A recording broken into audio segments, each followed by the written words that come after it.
રાજકોટના ન્યારીબંધ પાસે મંડપ સેવાના માલ ગોડાઉનમાં ભીષણ આગ લાગતા લાખોનો માલ સામાન બળીને ખાખ થયો. સદનસીબે કોઈ જાનહાનિ નહીં. રાજકોટ શહેરના ન્યારીબંધ વિસ્તારમાં આવેલ પામવિલા નજીક સોમવારે વહેલી સવારે એક મંડપ સેવાના માલ ગોડાઉનમાં આકસ્મિક રીતે ભીષણ આગની કાંડ સર્જાયો હતો.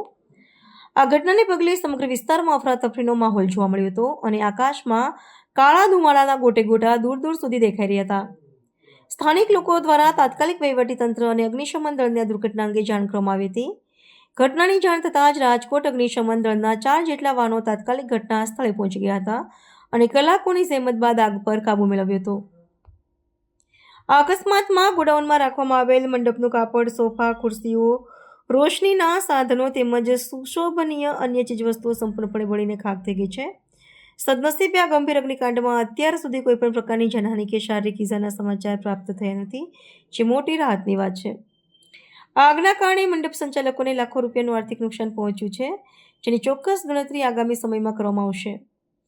પ્રાથમિક તપાસમાં આગ લાગવાનું કારણ સ્પષ્ટ થયું નથી, પરંતુ વીજ પ્રવાહમાં સર્જાયેલી ખામીને લીધે આ દુર્ઘટના બની હોવાની શંકા સેવાઈ રહી છે. વહીવટીતંત્ર અને સ્થાનિક પોલીસ દ્વારા મામલે પંચનામું કરી આગ લાગવાના ચોક્કસ કારણો જાણવા માટે વધુ તપાસ હાથ ધરવામાં આવી છે. હું Tejas Vithu, station fire officer, Kalavad road fire station. ક્યાં આગ લાગી હતી અને તમને ક્યારે કોલ આવ્યો? મુખ્ય કંટ્રોલ રૂમેથી 8 ને 10 વાગ્યે કાલાવ રોડ ફાયર સ્ટેશન ખાતે જાણ કરવામાં આવેલ કે ન્યારી ડેમ રોડ ખાતે આવેલ મંડપના ગોડાઉનમાં આગ ફાટી નીકળેલ છે. જે સમાચાર મળતા તરત જ કાલાવ રોડ ફાયર સ્ટેશનથી વોટર બાઉઝર અને મિની ફાયર ફાઇટર નીકળી ગયેલ. સાથે સાથે જ્યારે સ્ટાફ અહીંયા પહોંચ્યો અને ઘટનાની સંપૂર્ણ જાણ થતાં કંટ્રોલ રૂમમાં જાણ કરીને અન્ય 5 ફાયર ફાઇટર જે વિશેષ ક્ષમતાવાળા છે ફાયર પાણીના અને 20,000 લીટરની ફાયરની બાઉઝર મંગાવેલ છે અને તરત પાણી મારો સ્ટાર્ટ કરીને ફાયરને કાબૂમાં લેવાની શરૂઆત કરેલ. તેમજ અહીંયા પહોંચીને જાણવા મળેલ કે પાછળની બાજુ આખી બંગલાની સોસાયટી આવેલી છે, જે પામ વિલા કરીને છે. એની બારી મારફતે આગ ના પહોંચે, અંદર એન્ટર ના થાય એ માટે ત્યાં ચોક્કસપણે પાણી મારીને બંગલાની આખી રો સંપૂર્ણપણે બચાવેલ છે.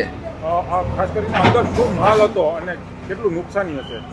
અંદર ખાસ કરીને જોવા જઈએ તો માલિકના જણાવ્યા મુજબ અને આપણા જાણ મુજબ મંડપ સર્વિસને લગતો સામાન હતો, જેમ કે સોફા, લાઇટો, આ બધો સામાન હતો. ફોમની વધારે આઇટમો હતી, પછી ડેકોરેશનની વધારે આઇટમો હતી, જે ત્વરિત ફાયર કેચ કરે છે અને ફાયરને ફેલાવે છે.